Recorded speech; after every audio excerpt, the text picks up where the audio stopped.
Morning, Mom. Yeah, I'm doing great. Just got promoted to Senior Marketing Manager last month. The salary bump is amazing. I'm actually thinking about buying a house soon. That's wonderful, son. Your father and I are so proud of you.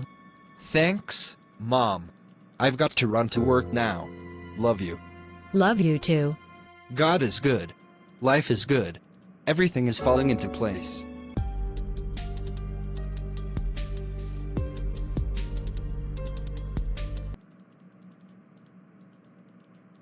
David, I need to speak with you about something. Sure thing, Mr. Peterson. If this is about the Johnson account, I've got some great ideas. David, I am afraid we are going to have to let you go. The company is downsizing, and we are eliminating several positions, including yours. What? But I just got promoted. My performance reviews have been excellent. I know this is difficult. You're a good employee, but this is a business decision. We'll provide you with 2 weeks severance and a reference letter. 2 weeks? But I have rent, car payments, student loans. I'm sorry, David. Security will need to escort you out.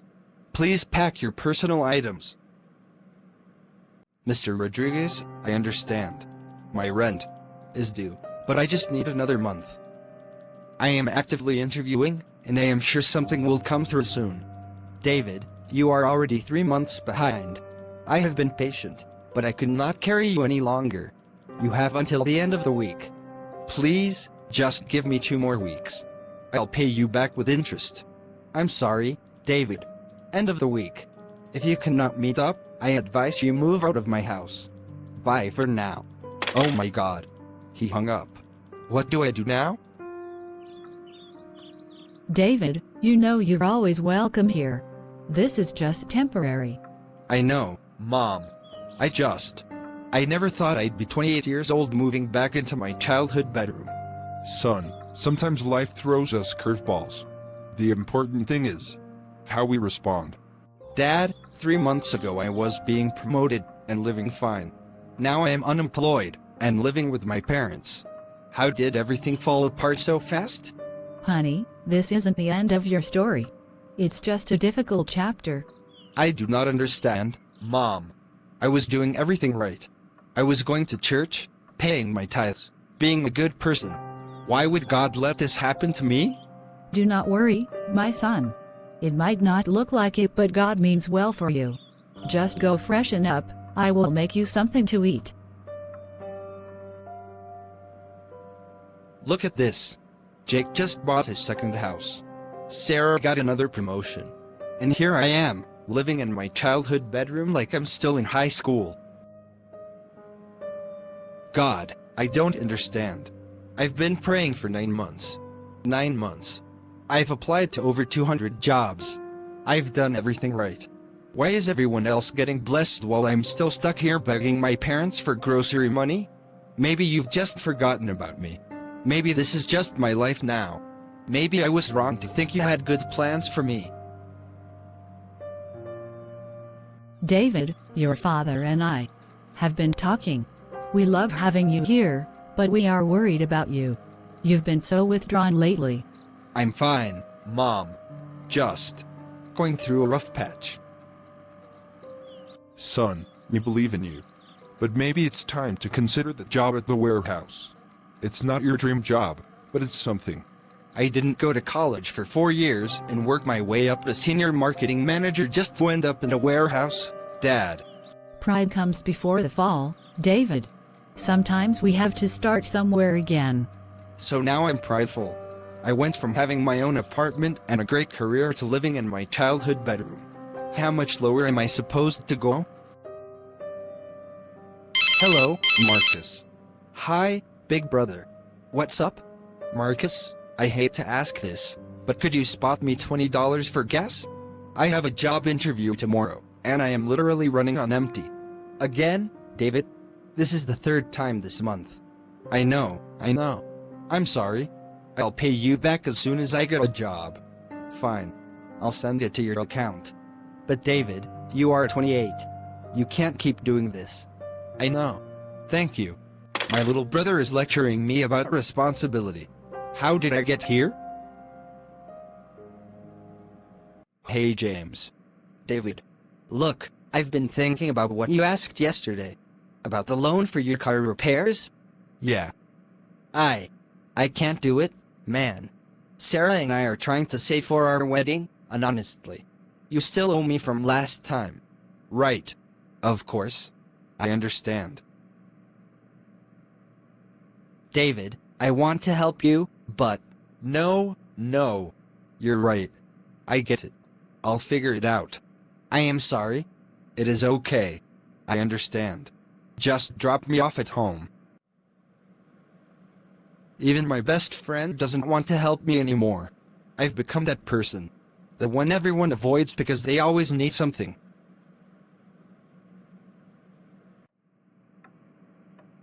Pastor Williams, thank you for seeing me. I don't really know where else to turn. Of course, David. What's on your heart? I'm drowning, Pastor. I've been unemployed for almost a year. I'm living with my parents like I'm a teenager again. I have to borrow money from my little brother for gas. My friends are starting to avoid me because I'm always asking for help.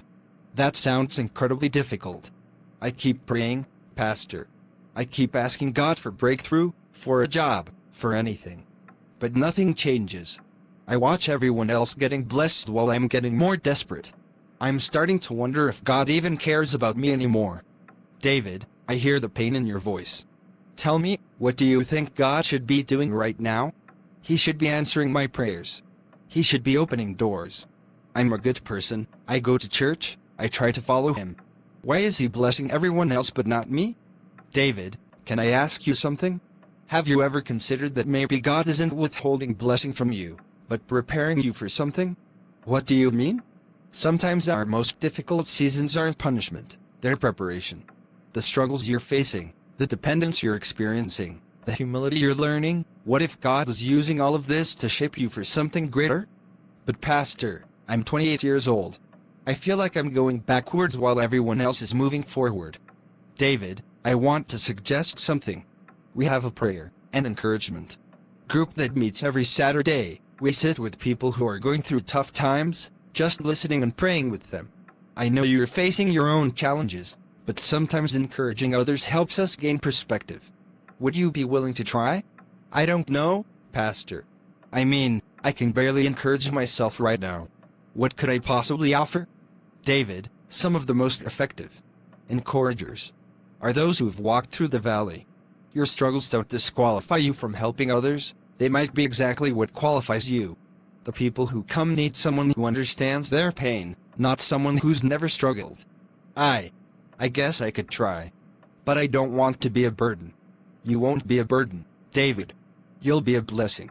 And David, God sees you. He hasn't forgotten about you. Sometimes his greatest work happens in our waiting seasons. Pastor Williams, I'm here to help.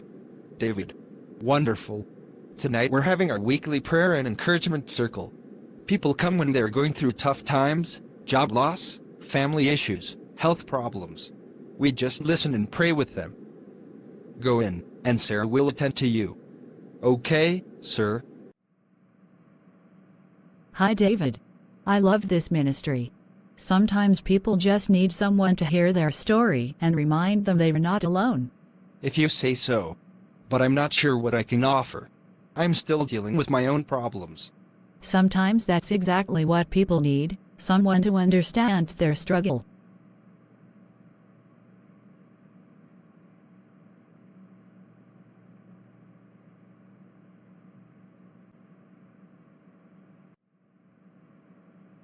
My name is Marcus. I've been coming here for 6 months now. Lost my job at the factory after 15 years. Been living in my car for the past 2 months. Some days I wonder if God even sees me anymore. I understand that feeling. I've been unemployed for almost a year now. Had to move back in with my parents. Some days I feel invisible too. You know, I can see it in your eyes.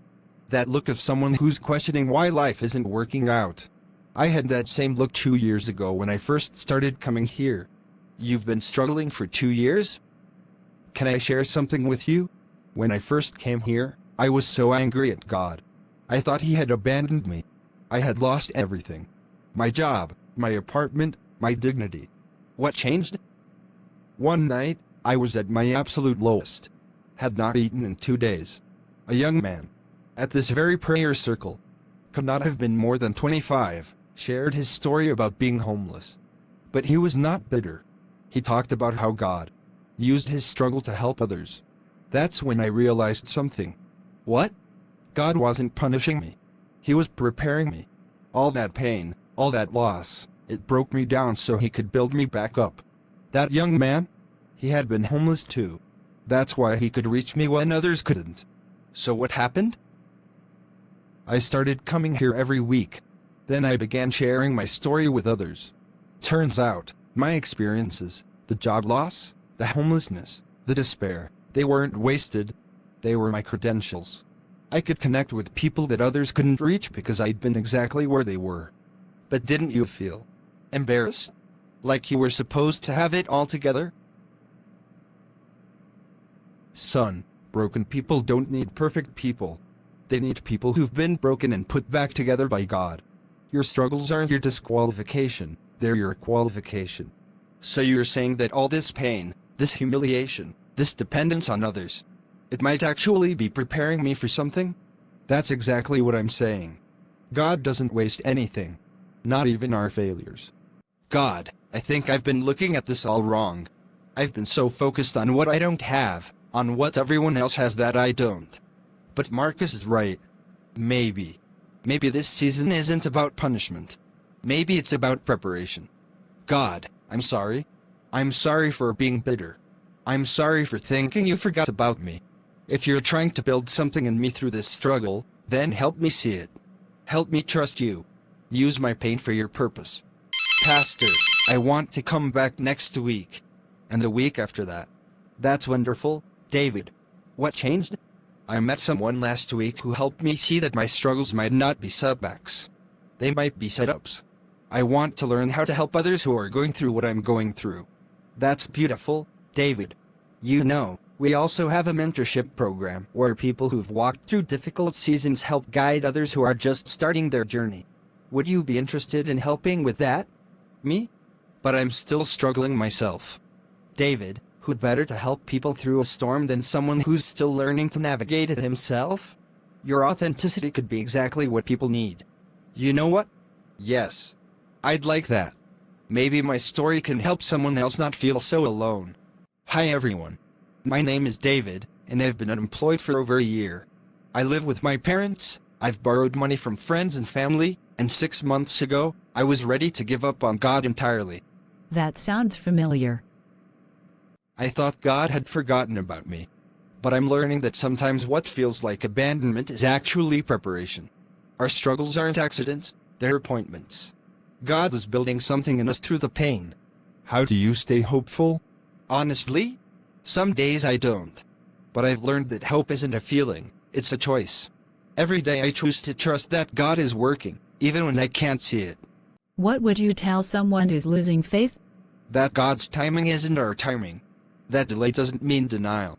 That sometimes the very thing that's breaking us down is what God is using to build us up. Our struggles are preparing us for our purpose. Hello. Hi, is this David? This is Jennifer Martinez from Hope Community Services. Pastor Williams gave me your number. Yes, this is David. Pastor Williams told me about your work with the prayer groups and the mentorship program. I was wondering if you'd be interested in interviewing for a position as Community Outreach Coordinator? Are you serious? Very serious. We need someone to understand struggle, who can connect with people in crisis. Your background in business management combined with your heart for service and your personal experiences make you an ideal candidate. I would love that opportunity. Great. And David, the position comes with the opportunity to eventually develop your own programs and potentially start a branch organization if you're interested. Really? Really. We believe in investing in people who have both the skills and the heart for this work. We will be expecting you in our office. Thank you, Jennifer.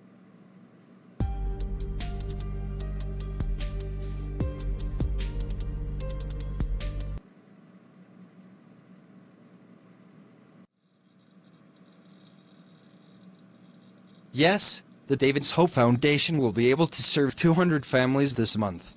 The corporate sponsors have been incredible. I will call you later. My assistant is here. Maria, can you please prepare the paperwork for the new shelter project? We're breaking ground next month. Sir, I still can't believe how much this organization has grown in just 2 years. From that small support group to now having 3 locations. It's not me, Maria. It's God. He took my biggest failure and turned it into my greatest purpose. Mom, Dad, I need to talk to you both about something. Of course, son. What is it? I bought your house. What? You both took me in when I had nowhere to go. You believed in me when I didn't believe in myself. This old house has been good to us, but you deserve better.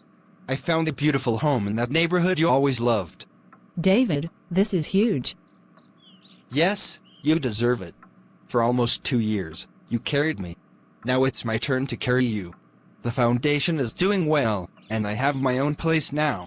This is my way of saying thank you for never giving up on me. Son, we're so proud of you. But more than what you've accomplished, we're proud of who you've become. Dad, remember when you said sometimes life throws us curveballs, and it's about how we respond? You were right. God used that curveball to completely redirect my life towards something better than I ever imagined. From senior marketing manager to founder of your own foundation. God's plans really are bigger than our plans. I hated coming back here. I thought it was the end of my story. But it wasn't the end. It was just the beginning of the most important chapter of my life. David, I can't believe the change in you. You seem so different. I am different. I finally understand that my struggles weren't God abandoning me, they were God preparing me. I have to admit, I've been struggling lately. Lost my job last month. I keep thinking about how you handled everything, and I was wondering if you had any advice. Actually, I run a support group now. Would you be interested in coming? I would love that. James, I used to be embarrassed that I needed help. Now I realize that needing help taught me how to help others. God wasted nothing, not the rejections, not the humiliation, not the desperate prayers. He used it all. Pastor, I just wanted to thank you again. For the counseling session that changed my perspective, for pushing me to volunteer, for believing in me. David, you did the work. I just helped you see what God was already doing. You know what the crazy part is? I thought losing my job was the worst thing that could happen to me. But if I hadn't lost that job, I never would have moved back home, never would have been humbled enough to seek help, never would have started volunteering. God's ways are not our ways, David. I went from senior marketing manager to unemployed to living with my parents to now running my own foundation and being able to bless my parents with a home. Only God could write a story like that. And now you get to help others see that their struggles are just the first part of their testimony. Exactly. My dependence taught me compassion. My failure taught me faith. My breakdown became my breakthrough. If you're watching this and you've just lost your job, if you're facing eviction, if you're having to move back home, if you're depending on others for help, I want you to know something. God hasn't forgotten you. He hasn't abandoned you. He's not punishing you. 3 years ago, I was a senior marketing manager with my own apartment, talking about buying a house. Then I lost everything. I had to move back in with my parents. I was bitter, angry, and questioned if God even cared about me. But that job loss wasn't the end of my story, it was the beginning of my real story. God used my dependence to teach me humility. He used my struggle to build my character. He used my failure to redirect me toward my true purpose. The foundation I established exists because I lost my job. Families are being helped because I experienced struggle. These support groups are changing lives because I knew what it felt like to be dependent on others. Your struggle season is not your final season. It's your preparation season. God is building something beautiful in you through the pain. Don't give up on Him, because He's not giving up on you. Your comeback is coming, and it's going to be bigger than your setback. I used to think God was late. Now I know He was right on time. Your story isn't over. It's just beginning.